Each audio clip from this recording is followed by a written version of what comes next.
Madam Toastmaster, fellow Toastmasters, and most welcome guests.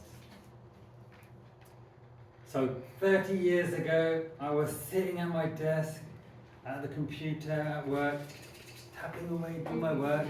All of a sudden, behind me, "You idiot!" I thought, oh my God, what have I done? Oh my gosh, what have I done? I looked around, my team leader, Tracy, was behind me. She wasn't looking at me, she was looking at her screen, screaming at herself. I think she deleted a file, maybe a database. Let me ask you a question. Have you ever been in a work situation and felt like that? Yes. Show of hands. Yeah. I think most of us can relate to being that super stressed. Today, I wanted to talk to everyone about how we deal with stress. For example, at work, a lot of us are administrators, network administrators, system administrators, or database administrators like myself, and we're so good at making sure our systems don't get stressed. We have monitoring, we have maintenance, and if they get stressed, we know straight away, and we deal with it. But there's one system that's more important than any of that, and I think we neglect it, our human system. Today, in this talk, I'm going to use a very simple analogy of, if you think of a computer system, it's, for example, a phone, which I've given to you. I don't know my problem. But if you think of a phone, it's a computer system. What is it? There's two components. There's the hardware and the software. So Macs have iOS, Google phone like I've got, so Android, that's the operating system, the main software, and then all the apps we download are other bits of software on top of that. It's just basically two things, hardware and software. And today's talk, I'm going to use that analogy. So for the human system, what's the software? What's the software? The brain. The brain, or even if brain is just like a component, the mind. And if you think of software, what does it really mean? There's a bit of hardware, this, a bit of metal and whatever else. It doesn't know anything. Or we tap something, it doesn't know anything. But there's some software that recognizes, oh, this was tapped. If this is tapped, then make the volume louder. If this was tapped, bring the camera on. So this is the equivalent of our mind. Our body doesn't know anything. Our senses, eyes, ears are taking things in, and there's something in between, interpreting that. And just like software has thousands and thousands of lines of code, what's the code in our mind? What are we programming? So let me give you an example. So who remembers Eurythmics? Oh, yeah. 1980s, growing up as a teenager, I remember it. Okay, and there was a song. I'm going to ruin it now, but half singing it, half saying it. You hurt me, I hate you. You remember that one? Yeah.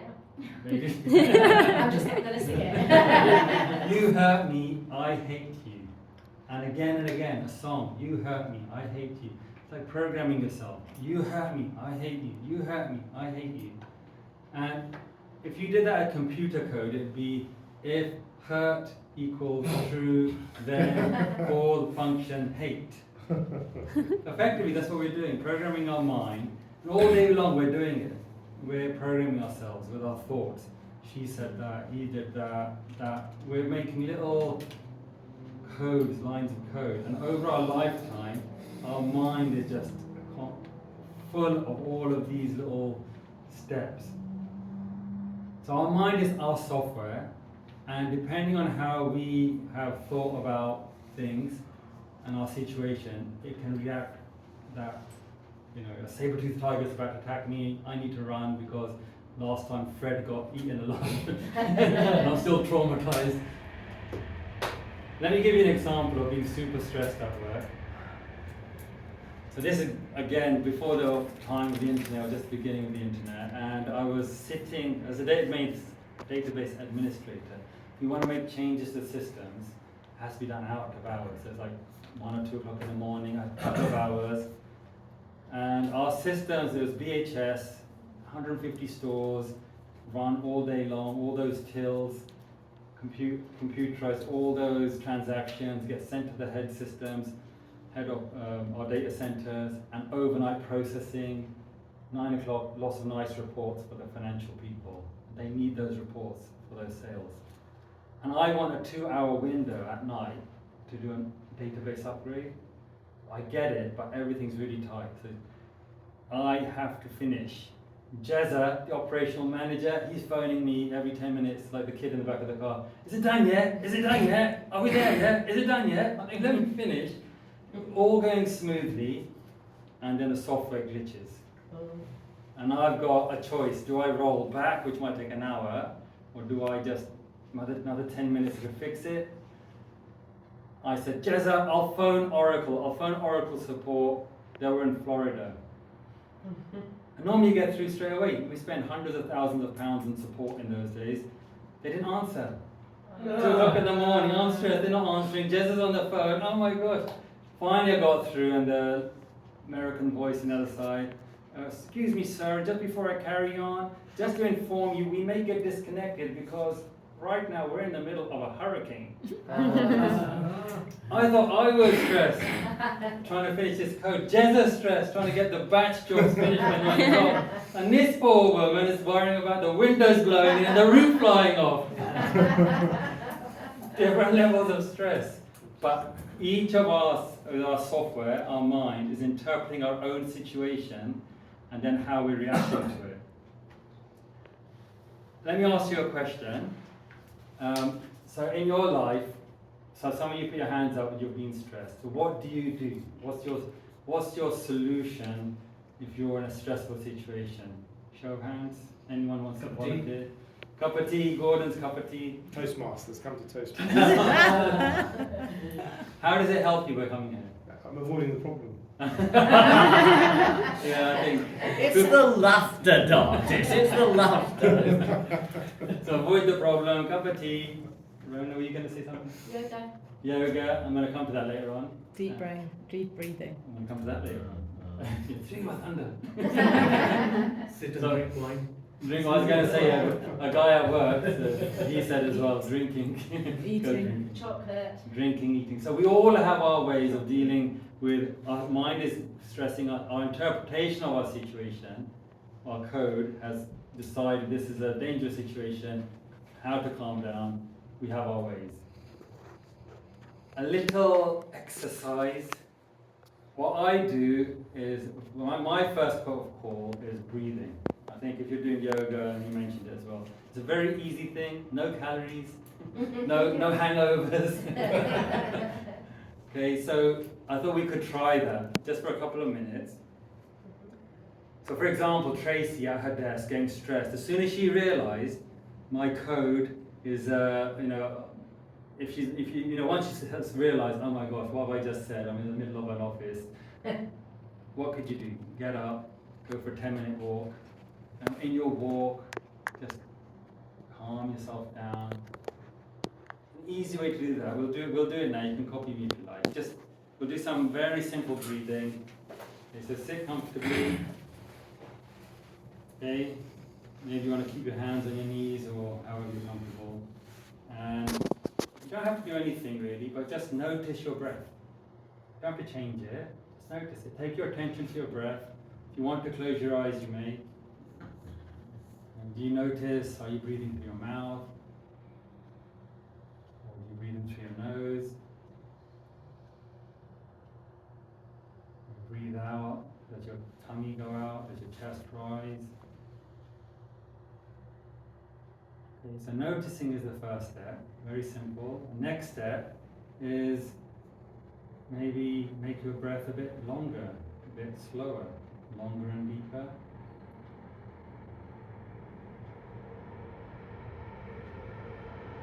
Slow your breath down as you breathe out. Now some people like to count in, count to 4 going in, count to 4 going out.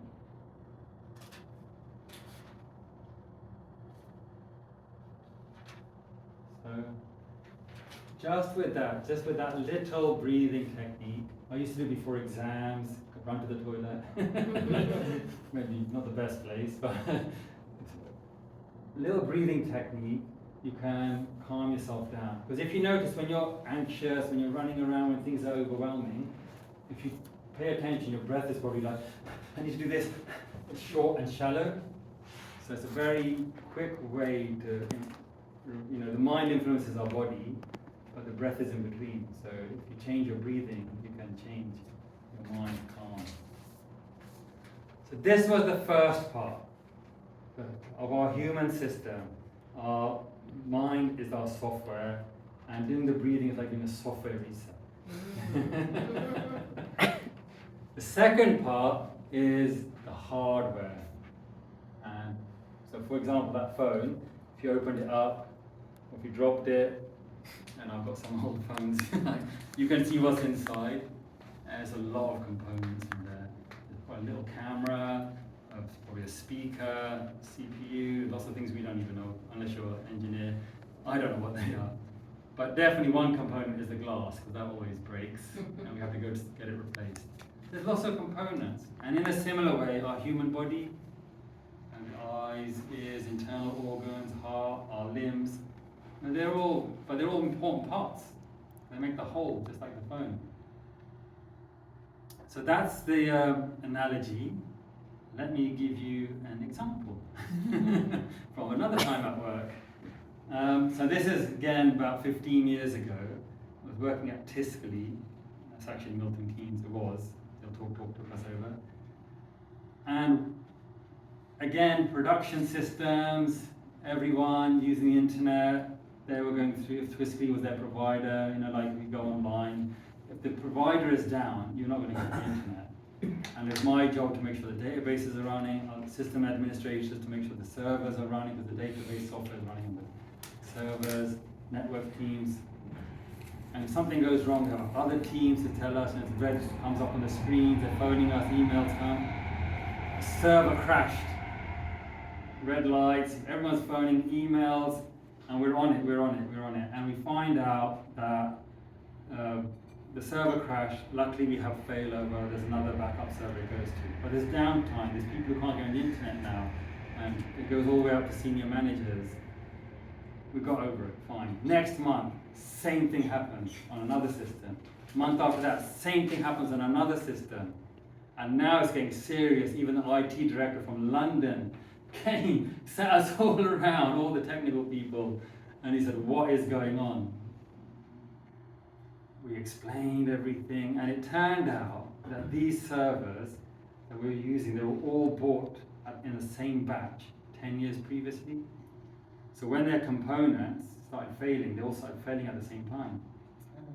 So the same servers, same bits of hardware were failing. And he said, what's the solution? Well, we said, upgrade, we need newer, faster, shinier servers. So he got his checkbook out, because that's the only time I've seen IT directors get the checkbook out, is when they feel pain. But as long as we're putting plasters on and making it work, we never hear from them. So if you want something done, just make sure it breaks properly. So we've got a shiny new upgrade project. Don't fix it, in fact. So we've got shiny new servers with this upgrade project. But relating it back to the human body, how many hearts do we have? Can we go to Asda, get another one? Maybe we've got 2 kidneys, or 2 eyes, 2 ears. But mostly we're going to have to live with what we've got.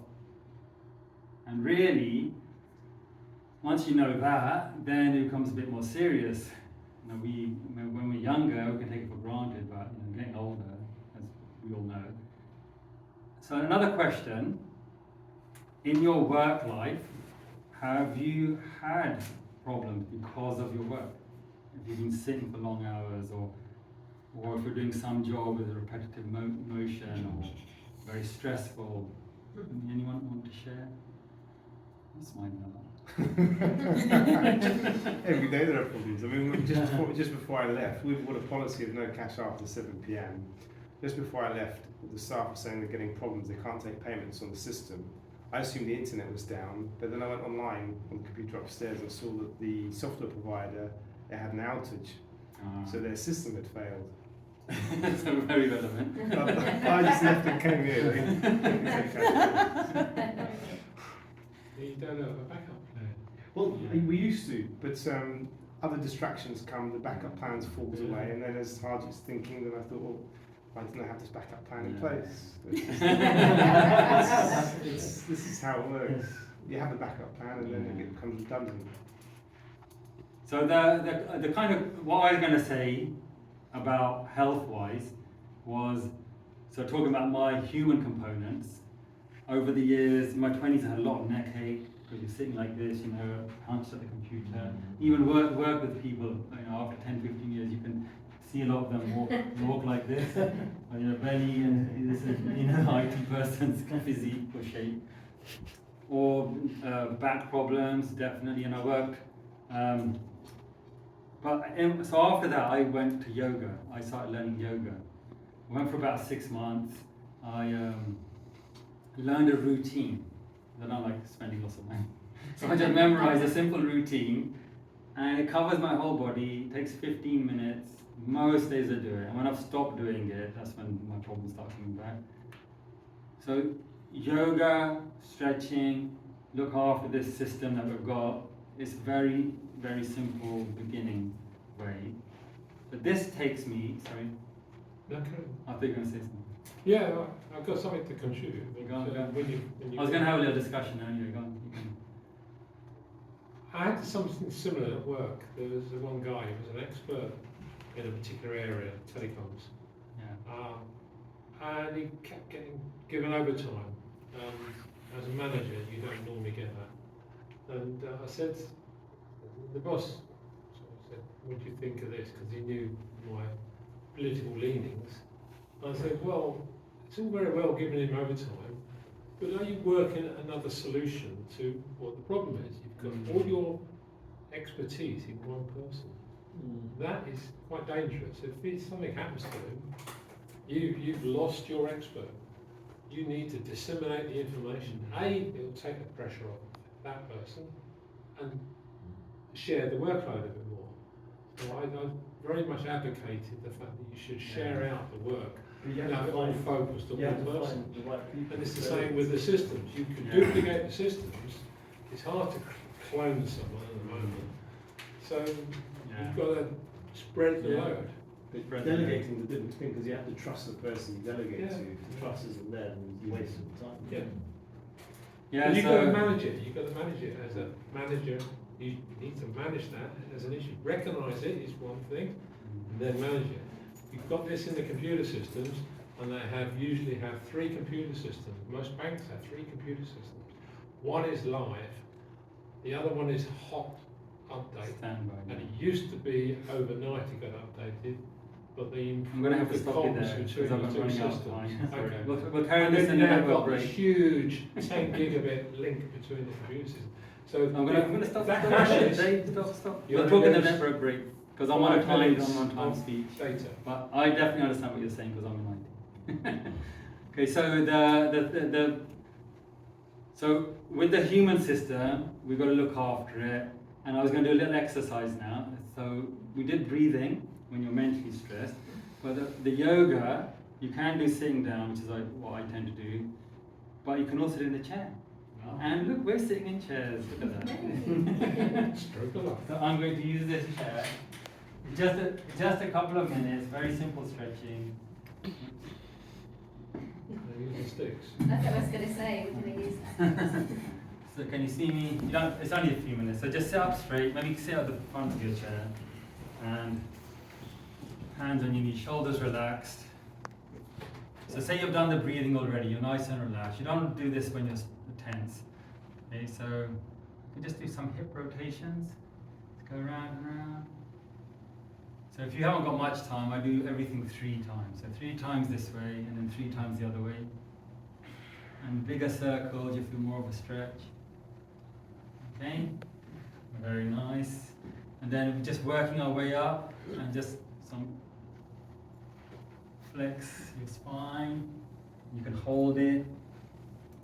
If you want to add breathing to it, you can breathe in, breathe out, pull your shoulders back. This feels good. Okay, and then maybe up with the head. Some head rolls, side to side. Okay. So you get the idea, chair yoga, you could do that. So that's my analogy, that's what I've talked about, hardware and software, mind and body, okay, breathing and yoga. Why was this topic so important to me? Because I've worked with lots of different people. One guy, his back just went, they had to bring a wheelchair to take him out. Okay, and another guy on Dave's point, he was a manager, he went off long-term sick, he had a nervous breakdown, and he was okay in the end. But he couldn't say no to anyone, and he's working all the hours. And in the end, if you think about what's a nervous breakdown, it's like the phone. He's got so many apps on. It's a hot day. Like yesterday, it's so hot, I was in London. But it just shuts down because it needs to cool down. I think sometimes our human body is like that, it just needs to shut down, need a rest. But let's not get to that point in the first place. So in IT, I've seen so many people like this. And just to finish off now, I started off by talking about system health. And I think most people thought it was going to be like IT systems. But the most important system is this human system. Those IT systems are nothing without this system. Okay? So hopefully you're all inspired to maybe, you know all of this anyway, but make time to look after yourselves. I just want to leave you with a final quote from Jim Rohn. Look after the body you're in because it's the only place you have to live. Look after the body you're in, it's the only place you have to live. Madam Postman.